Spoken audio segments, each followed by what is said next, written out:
5, 4.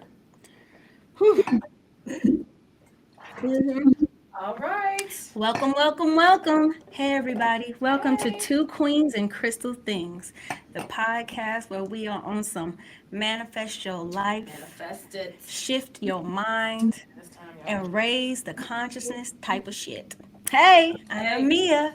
And I am Christy, and you can consider us your spiritual girlfriends for the next hour or so. We'll see. Our week, just to quickly recap, we talked about discovering your purpose and, of course, with a spiritual lens. And so I hope you all found this to be a very great topic for those of you who may be in a similar situation that I was in, just not really knowing where you fit in and just figuring it all out. I feel like I'm still figuring things out, but Amen. that's besides the point. So, okay, today we have a very special guest, you guys. This will make our second interview for the season. Yes. When we polled you all provided some topics of interest. And one of them was you guys want to learn more about Orishas.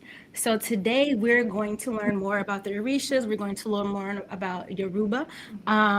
So what we want to do our best to not only discuss topics that you guys are interested in learning about.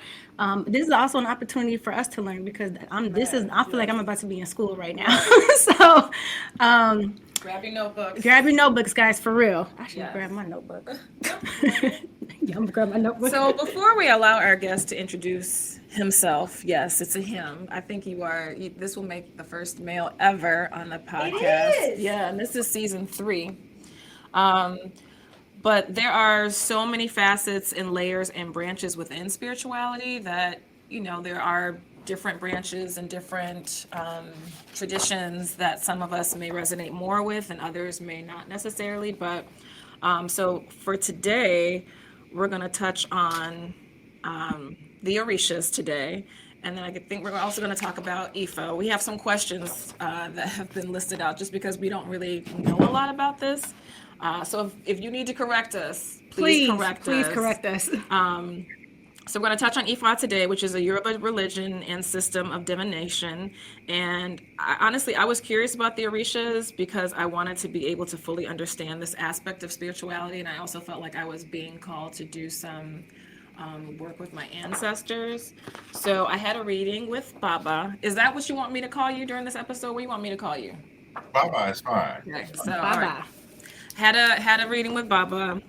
So without further ado, I honestly feel like the best person to introduce themselves is the man of the hour. So if you can take a moment to introduce yourselves to listeners, please. Feel free to take the baton. Is it okay if I say a quick prayer? Of course, Absolutely. yes. Hey, you got a room with Dubai. You want a room with Dubai. Olódùmarè, àdìbà gbogbo igun tí mo lẹ́sẹ̀ Olódùmarè bọ́dọ̀ tún. Ìbáṣe Olódùmarè, ìbáṣe gbogbo Orúnmìlà, ìbáṣe gbogbo Orisa, ìbáṣe Ifá, ìbáṣe Ọbàtálá, ìbáṣe Ẹgbẹ́, ìbáṣe Orisa, ìbáṣe Ògúnmọ́lá, ìbáṣe Ọmọorí, ìbáṣe Orí fún gbogbo ọmọ sílẹ̀.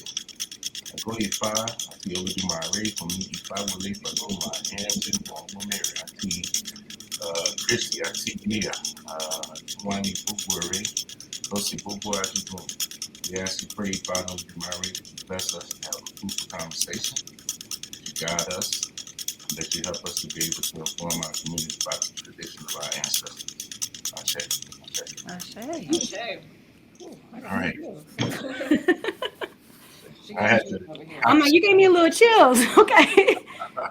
No, I had to start it out. I want to make sure I'm in the right spirit. Yes. So yeah, my name is Ifa Wole. I am a priest of Ifa and a priest of Obatala, as well as a priest of in the Egungun Society and an Egbe priest. I've been a priest now for over 20 years, and so that's my main job. That's my main purpose. I am a professor of social work in the Department of Social Work at Chicago State University as well. And I'm a father. I have 2 sons that I love dearly, and that's really it. That's a quick bio of myself. Yes. Okay, so so many questions. Like, okay. So many. So and I don't understand as well.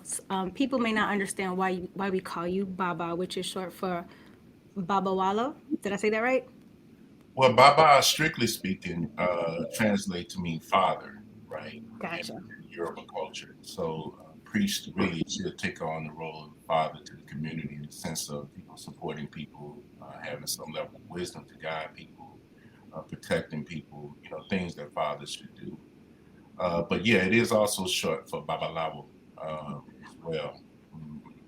Um, okay, so in our podcast, we talk a lot about our journeys. We talk to people about their journeys and how they got to the space that they're in because we really like to. It's so helpful for people to, there's so many different avenues to go through. How'd So, you get here? how did you get here? Tell us, how did you become involved in this? What attracted you to it? Give us the down dirty version.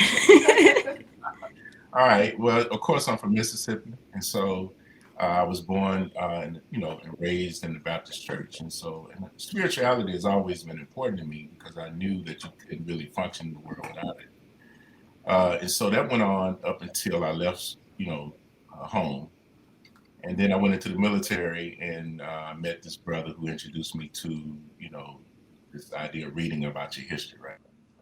Did a lot of reading about the history of Black people, all the things that we've gone through as a people, whether it's slavery, civil rights movement, whatever, right? And then I was introduced to Islam, the Nation of Islam, and to me at that time it resonated because it was a religion that spoke to me as a Black person. But even with that, it was just some things that were missing, right? It didn't feel exactly like our tradition. So this went on for about 5 years, and so the more I read about history, the more I called into question Islam and really how did that, what was the relationship with Islam and people of African descent, right? And so there were things I found out about it that was problematic for me. At the same time, right, I was in college and I was having a lot of challenges, right? And a lot of challenges with my girlfriend at the time. And so it was really, really getting worse and worse and worse. Now, mind you, up until that point, I had read quite a bit on different religions, Zoroastrianism, Christianity, Islam. And one of my friends who was a Muslim, he said, you should go get a reading. And I went, got a reading, and Baba Deji, who was the priest of Ifa, he said, he did the reading on me, and everything he said in the reading was so on point. I said, how does he know this, right? And so I had never heard of Yoruba or Ifa, any of that. And so it made me very curious, right? And one of the things he said was, I would be a priest. Now that I didn't believe because I associated that with being like a preacher. I'm like, no, I'm not doing that, right? Why is it when people are called, the first time we hear it, we're like, yeah, nah, I'm not. Next. That's not for me, but thanks. But I was curious about the divination process. And I knew when he was praying that this was definitely what I was supposed to be doing.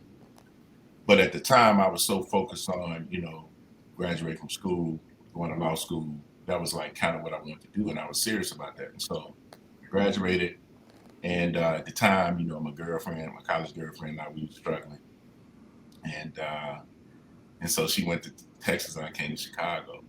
And I was still focused on law school. I had applied to law schools, taking the LSAT and all this. And I didn't get accepted. And this is the first time I ever failed at anything academically. Ooh, I've been So there. It hurt so bad the first time we failed. Man, that ego. I was devastated. And part of the reason why I had told everybody I'm gonna be a lawyer. So I had heard about the hand of Ifa. By this time I had been in the tradition about 2 years after I've gotten the reading. And I'm skipping some spots, so we can go back to it. Mm-hmm. But about this time I had been in the tradition about 2 years. And when I applied to law school and to get in, I was pretty devastated. And so I was like, well, I don't know what else I'm gonna do if I don't go to law school, because this is what I had spent my entire, 7, 8 years focusing on. And at this time, Baba Fagunwa, who's my godfather, he said, he was telling me about the hand of Ifa. I said, well, let me get the hand of Ifa. I want to know my destiny. And so by this time, I knew how real Ifa was. So when I got my hand of Ifa, it was revealed in the Odu that that I was supposed to be a Babalawo, and that if I didn't get initiated, I would die. Are you okay? Wait, pause. Yeah. What Yeah. is the hand of Ifa? Yeah, what is that? Hand of Ifa is when you go through this ritual and you receive 2 shrines. You receive a shrine of Eshu and Ifa, and it gives you an Odu, right? That tells you what it is you selected in heaven as a destiny and a purpose. Ooh. And because I was so focused on law school, when I didn't get in, I was completely bewildered. So I was like, I need to figure out what I'm supposed to do. And so when I went to get my hand of Ifa, I went through this 2-day ceremony, the one I was telling you about with the young ladies. Mm-hmm. And when Ifa revealed that I had to be a Babalawo, now mind you, they had told me this 2 years ago, Babalawo. And so when it came out of my hand of Ifa, which is really what I said I would do in heaven, this is the agreement I made, that I need to be a Babalawo. And if I didn't, I was going to die. Well, I knew Ifa was in line at that point. So Right. put out my efforts to get initiated. So I was initiated to a Batala in 2001. And then I was initiated to the Gungun Society in 2009. And then I traveled to Nigeria to Ode Rainbow to get initiated to Ifa in 2011. In 2018, I was initiated to Ife. So I've dedicated my life to serving our community with Ifa, and hopefully it has improved people's lives. That's what I've been doing. That's beautiful. I love this. And in the meantime, you're a professor too. I am. Awesome. That is amazing. So I have a quick question. So what I did with you is not the hand of Ifa because it's a 2-day ceremony. Yeah, what you got with me was just a reading, not just a reading. I shouldn't say that, but divinations, right, are very important in our tradition. We do it. Mm-hmm. Children are born. We do it like when my 2 sons were born. We did what we call an Esetaye ceremony, which is a birth reading, right, which helps us to get some sense of what this child's purpose is, and how we are to care for the child for the first 7 years. We also do divinations when we get married. We, to see if this person is this person you're destined to be with, because sometimes you're with people you're not destined to be with. Oh my goodness. You're completely off your path. And death, right? So when my mom transitioned last year, we did divination. We did all the rituals for her to transition to the ancestors, right? So divination is an important part. And so as a practitioner, we get divinations from time to time. And it's almost like looking at our destiny at one point in time, right? To see, okay, are you doing what you said you would do, right, in heaven, right? And so getting a divination kind of gives us some insight as to whether or not you're doing what you're supposed to be doing. Sometimes people are off their path and they experience challenges, right? And then that's when we do rituals and our bowls and sacrifices and all of that. So hopefully we'll get into some details about that. Interesting. Okay. Can we talk a little bit about the origin of of Ifa a little bit? Can you kind of bring us back what I don't need I was gonna say I believe it's let me shut up because I don't know what I'm talking about. So can you just tell us? No, this is a very good question. Ifa emerged from the Yoruba people of Southwest Nigeria. And Ifa means a couple of different things. One, Ifa is the deity, it's one of the many deities of the Yoruba pantheon. And so Ifa means, or is, the deity of divination and wisdom and knowledge. So that's one way he's conceptualized or defined. Okay. The other way Ifa is defined is as a literary corpus, right? And this literary corpus consists of 256 Odu. Now, Odu would be similar to like chapters in the Bible or surahs in the Quran, but not really. But that's the only way I can translate it in a way that makes sense. No, I appreciate that. Right? So in each Odu, there are 1,680 verses that a Babalawo or Iyanifa has to try to commit to memory. It's hard to do, but you really have to study them and you have to know them.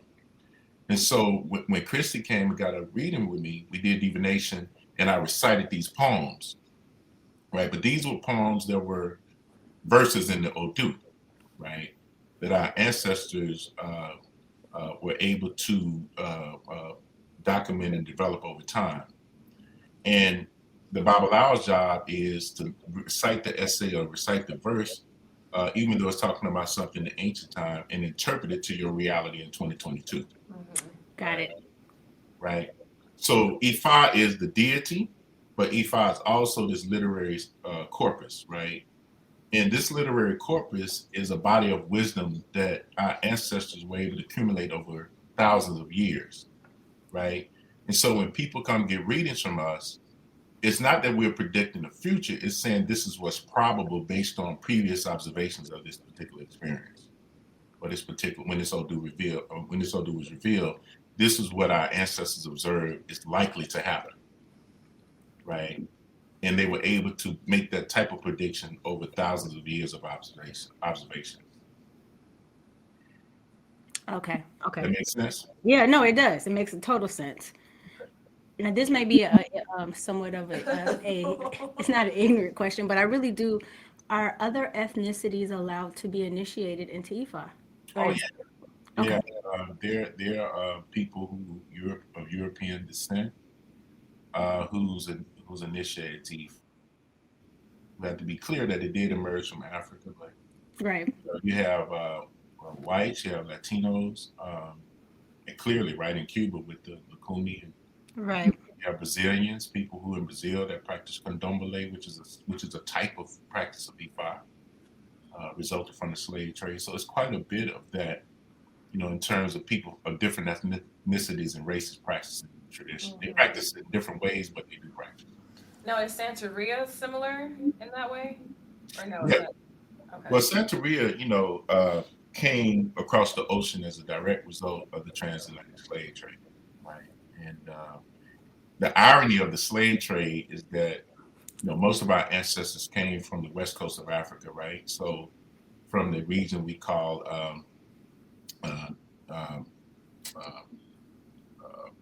why my memory slipping here? It'll come to me, the Gambia, Senegambia region, all the way down to Angola, right? Most of our ancestors were displaced from those regions, right? Came throughout the diaspora. And they had their traditions, whether it was a Khan or whether it was Budun or whether it was, Europe or Ifa. But it seemed to me that Ifa was the one that was preserved the most. And so when the slaves got off the slave ship in Cuba, a lot of the traditions were preserved despite the harshness of slavery. And so Santeria emerged because, places like Cuba was a heavily Catholic country. And so people who practiced the tradition were able to hide their Orisha behind the saints, right, of the Catholic Church. And it became known as Santeria in that way. But, oh my goodness, you are a wealth of information. I feel like I'm in history class. Yeah, I love so- this. Wait, so the saints, the Catholic saints are the same. Can you say that again? They hid them behind the saints so they wouldn't know that they were practicing their traditional. Got it. You know what I mean? So we have to do some Got configuring. Right. right, because if it was found out that they were practicing traditional religion, they could pay a heavy cost. Right. Yes. They hid the Orisha behind the saints. Okay, let's get into the Orisha. Came Santeria. But I'm grateful for Santeria because actually our entry point as African Americans in this country came through Santeria. Wow. Yeah. Huh. Okay. Mm-hmm. Okay, let's get into the Orishas a little bit. Okay. What are they? What are the Orishas? Talk to a third grader that you're trying to explain this to. Yes. Okay. Break it down simple for us. Absolutely. We got the Absolutely. third graders. Right. Look, I'm like, actually, I'm probably in first, but I'll try to keep up. So the Orisha are natural forces, right? These are cosmic forces, right? They are forces of nature, right? And our ancestors understood that we were part and parcel of nature. But the way in which they interact with nature, they did it anthropomorphically, meaning looking at them as if they were people, right? And so But when we're talking about Oshun, for example, which is the goddess of fertility and love, Oshun is really the river, right? It's a river. And they understood that we had to interact with that river in certain ways to avoid the destruction that a river can bring, but as well as to get the blessings that the river can bring, right? But they call it Oshun because they knew over time that this particular force in nature functions a certain way in the world, okay? That's one thing. The other thing is that our ancestors understood that the Orisha, or the forces of nature, there's a duality that coexists in those forces, right? So it can be positive and negative depending on how you're interacting with them. So if you, for example, water is positive in the sense that you can't live without water, right? But it's negative in the sense that it can drown you, right? So duality is there. So our ancestors called them Orisha so that they can have a way that the human mind could connect with those forces, right? Because if I tell you I'm going to pray to the river, that sounds crazy. But if I say I'm going to pray to Oshun, right, and she's going to bless me with children because that's what she does, that's how she functions in nature, that's going to resonate more with you as a human being, you know. So, okay, got you. So they made them, it's almost like they just gave them a personality, like so we could connect with them. How many Orishas are there? So if you read traditional literature, they tend to say that it's 400 plus one Orisha, and that's just a way of saying that there are plenty of them that, and it's beyond our capacity to really Gotcha. Okay. conceptualize how many. Yeah. I mean, I feel like, Orishas have been very popular. Yeah, Like, very popular. I mean, what's her name? Beyonce. She mentions Yemiya and Oshun in music. So there are some, like, I feel like a lot of people have heard of Oshun, Yemiya, your father, Obatala. Yes, so there are some that are there like like for instance, I would equate it to like, there's 12 archangels, but they're, so are there a main, Like a main cohort. thank you, bam. So you have Eshu, which is the communication deity, right? He's the god of the crossroads, right? And Eshu is the god of choice. And that force of nature is very important because we believe that no prayers go to heaven without Eshu, right? He's the communication god. But he also is the god of choice.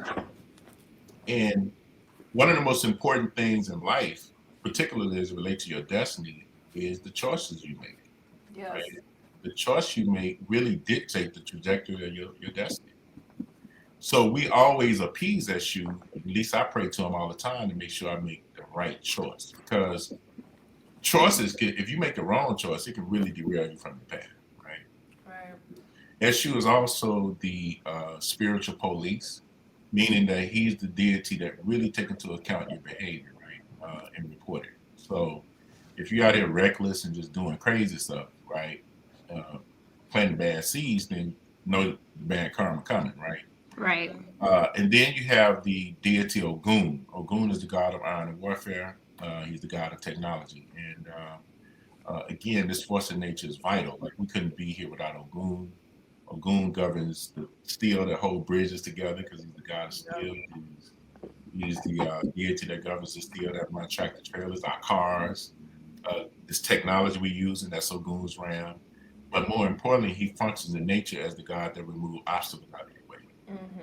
Ogun governs like military forces and police, and when you're out of balance with them, he usually take you out through car accidents or gun violence or something like that. So from time to time, we appease Ogun so that the people in our community know how to suffer those types of losses. Wow. That's interesting. Go ahead, say what you're gonna say. So I do have a quick question. So if someone, people listening, they may ask, so what's the benefit to me praying directly to these spirits or entities versus me just going directly to God or spirit or like? That's a good question because these forces are God, right? They're just different aspects of God, right? Break it down, Baba. These forces were part of the creative mind or the creator's mind, right? The river, the lake, right, the ocean were all ideas in God's mind, right? That became reality, concrete realities that have an impact on our lives. So think about the ocean, right? It has an impact on our lives every day. One way or another. Absolutely. Yep. Or you think about the river, and here's the other thing: the reason why we pray to them is because we can't live without these forces. So think about it. We can't go 30 days without water, No. right?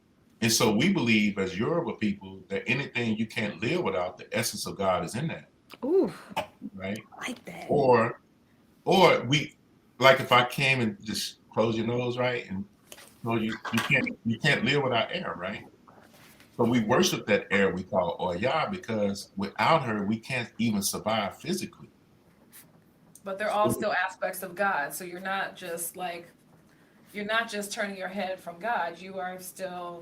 It's still a relationship with God. It's just a different I aspect. love the way he said they believe that anything that you can't live without has the essence of God in it. That's very simple. Look, I like that a lot. Think about it. These books, right? I mean, I can live without that, including the holy books. And there's no disrespect to people, right? But when you think about it, and this is again, I'm not trying to disrespect no one belief, but think about what some of the spiritual systems have done. They've said God only exists in this book. Mm-hmm. That's 1,200 pages. That's impossible. I mean, think about it. That's when you in this, and I swear, anybody, I'm not disrespecting. Don't worry, we're honest on here. We people know we're coming from a place of love and learning. So break it down, baby. And I have respect for those books. Okay, but I'm saying when you say to people that this is where God is, think about that. But you can live without reading this book. But you can't live without drinking water. You can't live without air. You can't live without the heat, especially since it was below 5, right? 5 below. Right. So we honor those things that our lives depend on, and we know that the essence of God are in those forces of nature that we depend on. So we pray to the essence of God in the force of nature, not nature itself. And each force have certain characteristics that are important for our survival, right? That we honor. So that's what the Orisha are. And like I know Chris, you don't mind me sharing. I think Chris is a child of a Batala, right? Yes. So when people get readings from us, one of the first things I do is try to figure out who their head Orisha is, because that helps me to understand who they are at their core naturally. It helps me to understand too, because that actually helped a lot.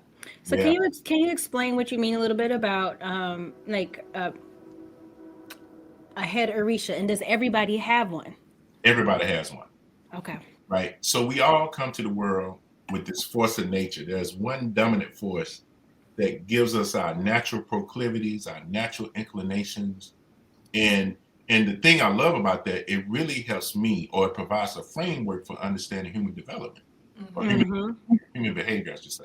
Right. So when I read a person, their child of Shango, for example, then I know this person is likely to be somebody who likes to kick it. They like to party. They may have an appetite, right? They may be the type of person who have more than one person in their life. You know what I mean? Really? Oh yeah.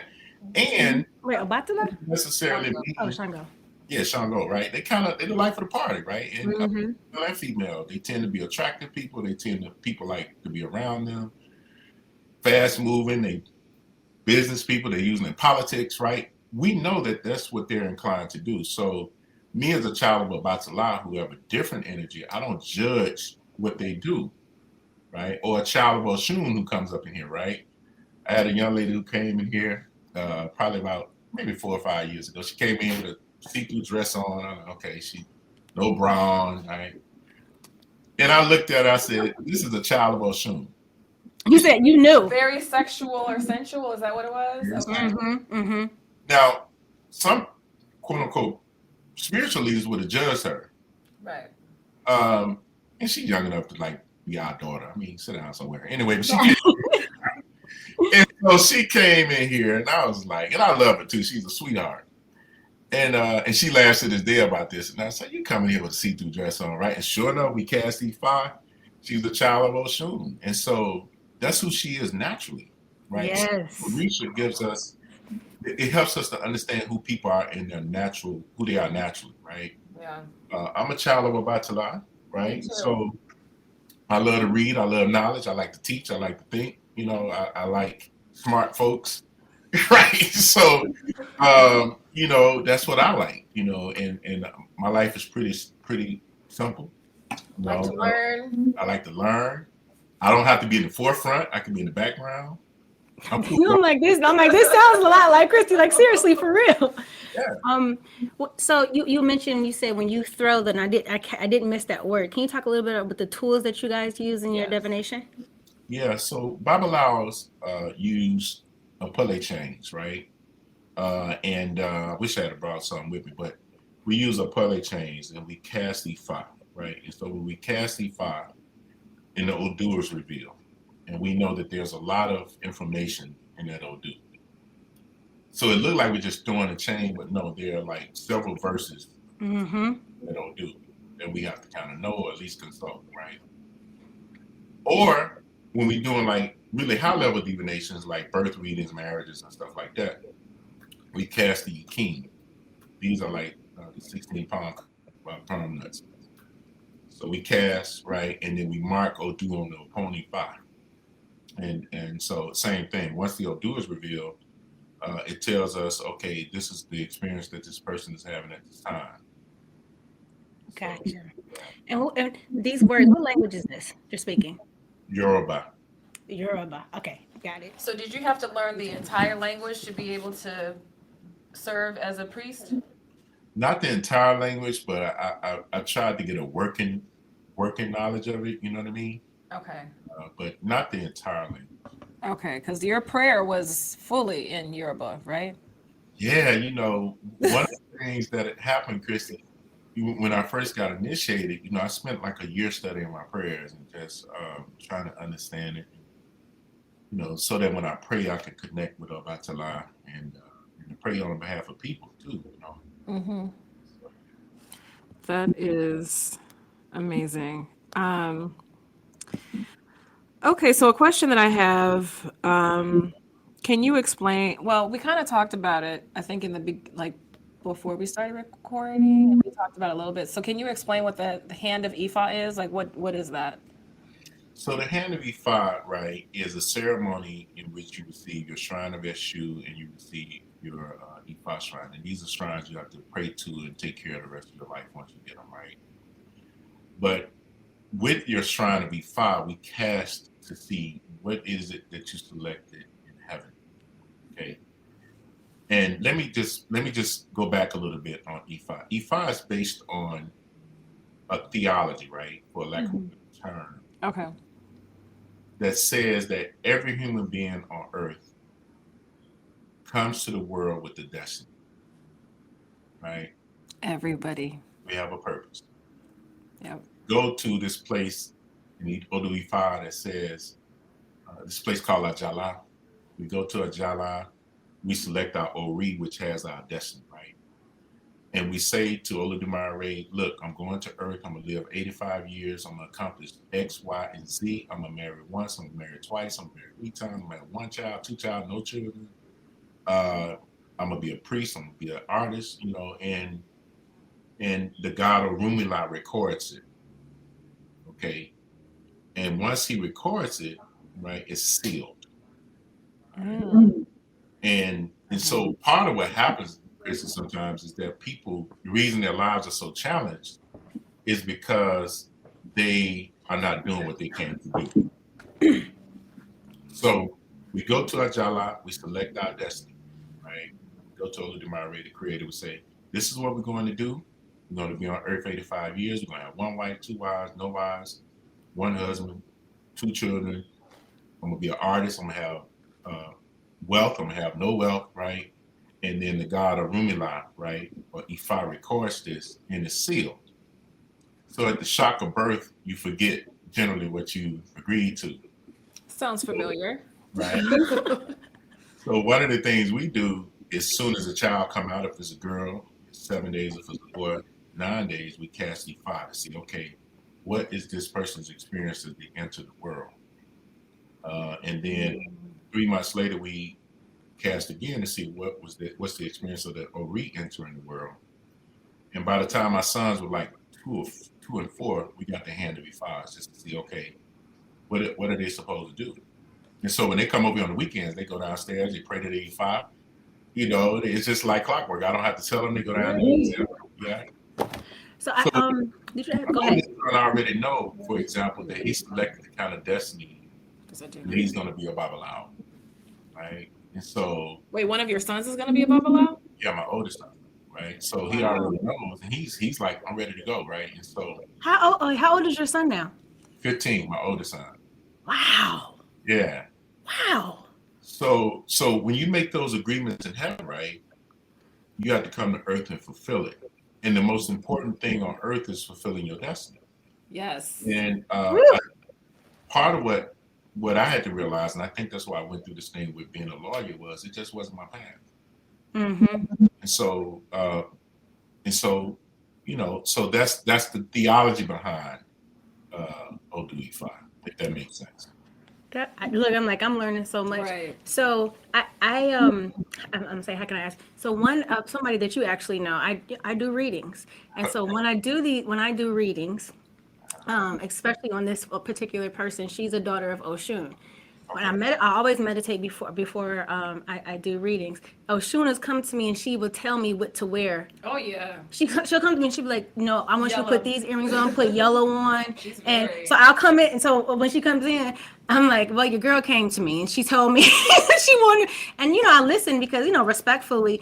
And I'm so curious about what the significance of the colors is. Like, what does that mean? I don't question it. I'm like, okay, I got you, sister.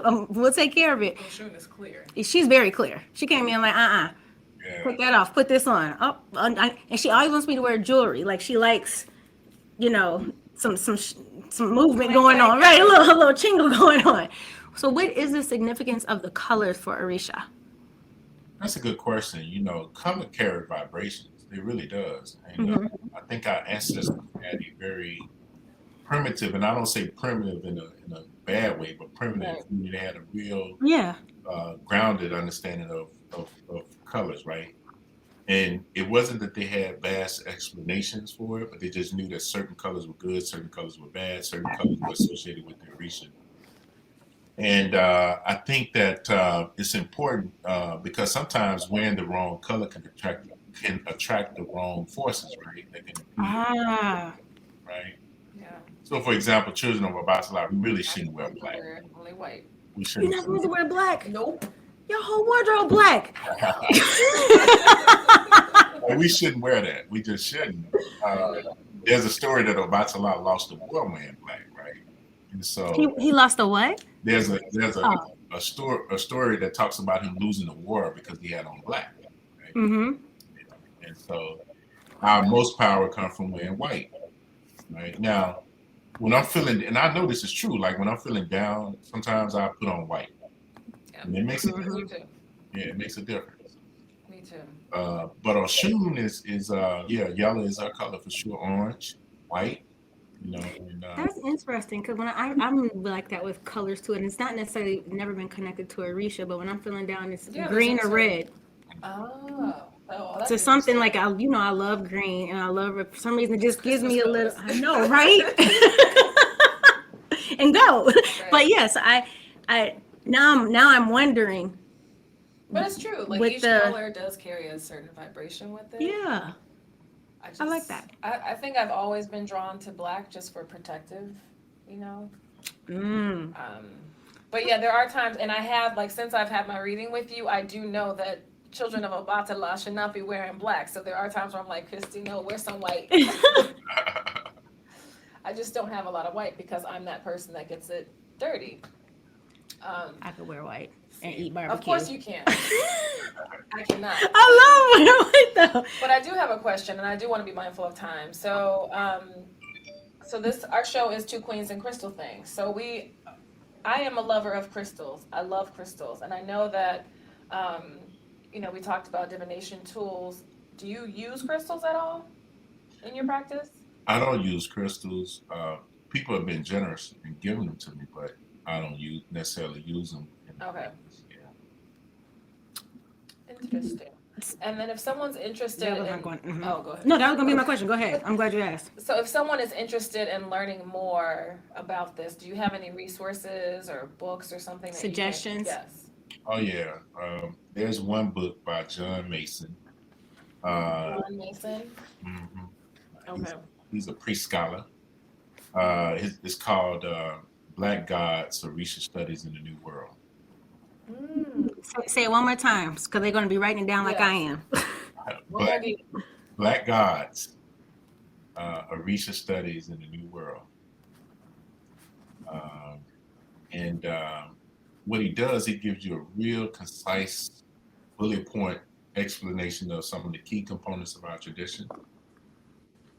For example, divination, ritual sacrifice, Yeah, can we talk about that? Right, I was about to say, because I do want to talk about rituals because he said he wants to get into that. Let's get into And that. can we talk about the sacrifice? Because I have to. It's funny, right? When I saw when Kristen first came out and we did the elbow, I was looking at her. She's struggling here, but it's okay. She's doing it though, and I can appreciate. Yeah, she's gonna do it. Wait, I told Mia. Bob, when she called me, she was like, "You ain't gonna believe what I'm doing right now." In my back seat. I was like, wait, what? Yeah, I felt so bad. Can you break down why sacrifice is important in your practice? It's the scientific part of it. It's the scientific part of it, and it's the most important part of it, really. So let's just say, for example, because these forces of nature, right? We call Orisha. They can interact with you positively or negatively, right? So and I actually had this happen, right? Where I did a divination for a person, and Ifa predicted tragedy for them, right? So they had to sacrifice 2 roosters to Ogun. Now, that can mean a lot of things when tragedy is predicted, right? Yeah. Right. Now, most people can do a reading and they can tell you what happened, but they can't tell you how to avert it. Gotcha. Right. Some deaths are not, they're premature. Like when tragedies happen, that means you're supposed to die naturally, right? So when people die prematurely or through gun violence or accidents, it's not a natural death, and usually it wasn't time for them to go. So we did divination. So I did divination for this young lady. If I predict the tragedy, we sacrificed 2 roosters, right, to avert the tragedy. So it's the scientific part of it. It's kind of like if you put H2 and O together, you're gonna get this result. So if we see that this person is heading for death, and that comes up in readings sometimes, then the next thing we ask Ifa, what sacrifice we need to avert the death, and he tell us. And then we do the abode, and so we did the abode. So the woman came back, and she said, "Baba, I'm a believer." I said, "What?" She said, "I was in a horrible accident," and she said the car was completely messed up, and I didn't have a stretch. And her dad, ooh, come on now, right? Her dad came out to the site and was like, "You shouldn't even be alive." So let me tell you another story about me. So I'm like that right there. Okay, come on, oof. I had done all these rituals and did all this good work, and so if I predicted sudden death for me, right? Yeah. So I had to sacrifice a rooster to the issue to avert sudden death. I'm coming home, so I usually teach at night, right? So I teach from 6 to 9 o'clock, something like that. So I'm coming home, my normal route, I'm talking to somebody on the phone, and over there on 103rd and Cottage Grove, they started shooting at my car. Yeah, like they were shooting at my car. So wait, I'm sorry, my face got stuck. I forgot to blink. Okay, I'm sorry. This is what? True story. And what was so deep about it, I was so exhausted because we had done so much ritual last summer, and this one young lady, the one I'm telling you about, she's like, "Baba, please just let me give her hand and be this." So of course I did it, but I was tired, and so we were preparing for that ritual, and that's a major ritual. But I said I need to do this at bowl for myself, Mm-hmm. Sudden death is not, Anyway, so I did that. Well, coming home, these jokers started shooting at my car. And the person on the phone was like, "What's that?" I said, "They're shooting at my car." So I'm driving. I get home. I check with Ifa. I said, "Oh, yeah, you would have died if you hadn't done your ball." Wow. So that's the value. Mama. Yeah, that's the value of it. And that's why we do divination. That's one of the main reasons we do it. Amazing. Wow. Oh my goodness. I can't even. Okay, so, and I know we need to start wrapping up, but I do have a question. So for those who might be listening and they're like, okay, that sounds evil. That sounds like it's of the devil. Oh, people gonna, but yes, good point. You know, because one thing that he did say, I wanted to, like, when you were speaking, how do you explain that this is not necessarily malevolent Right, beings? yeah. That, you know what I mean, like, or because we understand, there is no truly good and evil. It just is. But when someone is listening to this and they're trying to learn, they're like, wait a minute, we could get punished. We could, you know what I mean? It could sound scary. So Right. can you help us make it sound less scary, or just give some understanding to our listeners? Well, the reality is death is real, right? How many people we know that died suddenly? From the time that we are born. And it's better to know that it's a hole in the street that you can avoid than not know, right? Now, I had my brother say, I remember the first time I was looking for some hens to sacrifice to Abatala. He said to me, "That's witchcraft." I said, "Well, what is witchcraft?" Of course, he couldn't answer it. Of course, What? I said, "I want you to tell me what is witchcraft in detail, like not pins and dolls. What is it?" Yeah. Right? And tell me how this is evil. Like, I want you to explain to me in some very clear details why this is evil. Right? See, can nobody tell me that me worshiping my grandmother is evil? Mm-hmm. People say, "Oh, you worship your ancestors." I wouldn't be here if it wasn't for my mother and father.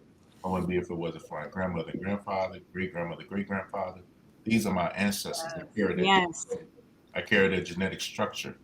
So when people say I'm primitive or that I'm evil, you're telling me worshiping my grandmother, the womb from which I come, is evil? Really? I don't think so. So, see, we have to turn it around on people like this. Right? Don't ask me the question. Let me ask you the question. And you got to defend yourself because you don't know what you're talking about. And not only that, have you ever even gone to a Baba or Ifa or anything? So, last thing on this, I think that people have been so socialized to just believe in what they believe, not really critical of what they believe, or not taking the time to really understand what other believes, not judging it, but understanding it. Like, read, like, okay, what do they really believe? And I read on various religions, by the way, not just Ifa. I read widely on religions because I want to be able to respect people when I see them. Yes. Right. Meet them where they are. I mean, honestly, I think as a society, critical thinking, like I even say this now when sometimes I'm looking at some of the work that my daughters do, and I'm like, the idea of critical thinking is just not believed, or it's not taught anymore. But it's like we're just taught to follow, do what I say. So because if you did have critical thinking, then you would start questioning things, and and what people don't know is we say spells every day. Yes, our word. We speak over our lives every day. When people are blessing their food, like, what is that? Yeah. Which, you know what I mean? So it's just, but I appreciate you saying that because it's so very true. Yeah. So wait, let me see. So usually we do a what do you call it? A message of the day. We'll do a divination, a card pull, or do a download or something. And when we have guests, we ask if they wouldn't mind giving a message for the collective. Yes. Would you mind? Yeah. Well, I'm trying to think. Like, do I have to say what I feel, or honestly, what do you think, Christy? I mean, you can do a quick, what do you call it again? Divination. Divination. I don't have my tools with me. Okay. Or you can just share something that you believe It's important for the listener. and yeah, it's an important for people, something to walk for Be people to walk away mindful. with. And then the one other thing is also want if people would like to get a reading with you, how do they get in touch with Yes. Just give me a call. How can we find you? you? How do they find you? Now your phone gonna be blowing up, so are you sure that's the best way to do this? It's the best way. Just if they call me, right, just text me and say, "Hey, I heard you on Two Queens and Crystal Things," and right, because that's the name. That's the name. Yes, you did. Yep. Okay, so how about they DM us if you are interested in getting a reading from Baba? DM us, and then I can share your information. I'm like, because you sure you want your number out there Right, like that? Yeah. You got a life for me. Right. Ding, ding, ding, ding, ding. Well, if I had to give it a message, I would say, you know, follow your destiny, fulfill your destiny, and you can't worry about what people say. I mean, when I first got initiated to about to lie, I had to wear white for a year. I couldn't have sex for a year. I couldn't watch TV. Wait, why did we both go? Right. And I had all kind of jokes, right? Happening. My uncle was like, "Are you changed?" I'm like, "I'm all right, man." But slept on the floor. I was going through my process for a year, and people looked at me crazy. So some people stopped being friends. Some people were overly critical. Some family members, were talking stuff. But here's the reality: we have to fulfill our destiny. That's the message I would give people. You don't take any of this stuff with you when you go back to heaven, because you're going back. Yeah. But what you do take with you is a history, a record, Yes. done, Yes. right? What did you actually do, and was it consistent with what you agreed to? That's it. And so the rest of this stuff don't even matter, because we're leaving every day. When we see this white, I mean, we're heading toward our ancestors. Go to them and say, "Okay, I did know I did. Do my work." Wow. I mean, and I honestly believe that goes across for whatever religion, practice, spiritual lineage that you follow, following your destiny, especially when people are just getting awakened to who they Purpose. are. Yes. When we talked about this before, you lose friends, and it's so difficult sometimes to when you're connecting to your destiny and your purpose, because people will look. I'm like, I don't care what you're doing. If you're doing something different than what people believe you to be, when we stop allowing people to tell us who we are, and we decide, okay, this is who I am, people get upset. And so, I love the message of just follow what works for you, follow your destiny, and don't be afraid. Because you will find your tribe. You will find some people. Yes. You will, you know what I mean? It will be attracted to you like a magnet. Yeah, yeah. It was scary when Ifa said I had to be a priest. First of all, at that time it wasn't in vogue like it is now, and second of all, I had been socialized to think I had to have a certain kind of career. Being a lawyer was respectable. It's what your parents want you to do. All of this, right? Right. But the reality is that wasn't my path. I would have been so far off my destiny doing that, trying to impress other people. That's the other part, as opposed to doing what I have agreed to do. I love that. Absolutely. Whew. This was good. This was Thank you so delicious. much. The episode before this one was talking about discovering your purpose, which actually I think carries into this. This is like a episode. perfect, So yes, transition. Right, Yes. right, because this is about finding your purpose and living your purpose, and so is it an Ifa done? Yeah, I think at some point, people when they, when you get some real idea of what it is. Yeah, I definitely think people should get their hand in the files, right?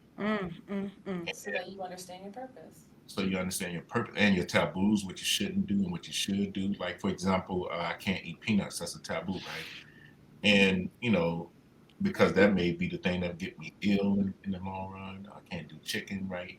So it's in addition to that, right, you also get the things that you agreed that were not good for you, right? And I truly believe that a lot of times people get sick and die early because they violate these taboos. Wow. It's a taboo to eat chicken for me, and it makes sense. I do a bunch of elbows, right? That's sacred to God, Right. right? Interesting. Huh. And so you learn that from the hand of Ifa. And when you get initiated in particular, especially They give you your. like I can't really walk at night late.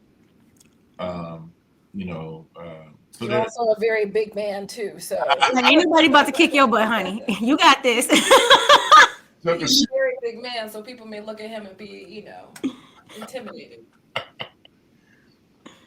this is great. This is fun. I love this so much.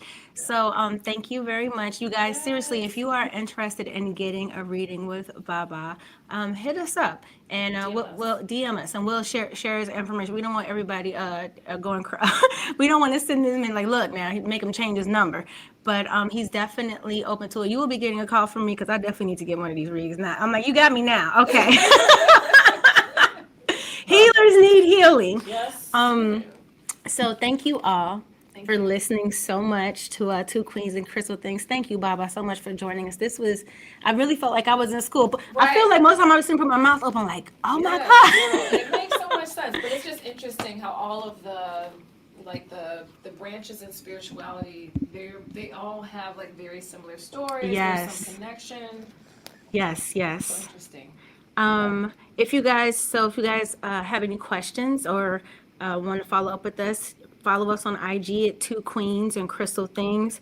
Don't forget to follow our personal pages. You can follow Christy at Christy R. Edwards. And Baba, I want you to give your IG in a second as well. Yes. If you don't mind sharing. And then Christy's business page. Oh, here we go. Oh, yeah. At Sage House. Wait. I got this, y'all. It's Sage House Apothecary. No! It's apothecary. You guys, I do not understand what the Apothecary. I swear, I have a very extensive grasp of the English language, but for some reason, this word would not come out of my. I can't get it. We got some. I really thought you're gonna be like, yes, you did it. You're like, no, that's not it. And then you can follow me at Wings Unleashed 444. Let me do this. You're like, I got this. Wings Unleashed 444. You guys know that she is the reader I go to. I don't go to those readers who like to DM me. I go to Mia. Other people DM people. That's so fun. It's weird. But Mia, can you read me, Mia? Yes, I can. Absolutely. Oh, we could be an exchange. We could do energy exchange. Absolutely. Yes. And then how can our listeners find you? On IG. Ifa Fagbamila. I had to look at it. You might need to spell that for us. IFAWOLEFAGBAMILA. Or you can DM us and we'll send you the. Well, you know what? When we put it up, we'll post his IG. we'll Put your IG on. We'll tag you on it so people will have it. You guys. Thank you so much. Thank you so much. Thank you, Baba. This was amazing. You should stay on. Don't go anywhere yet. Yes, So, you guys know, light, peace, love, and soul. Until next week, guys. Yes. Thank you, everyone. Ashe. Ashe.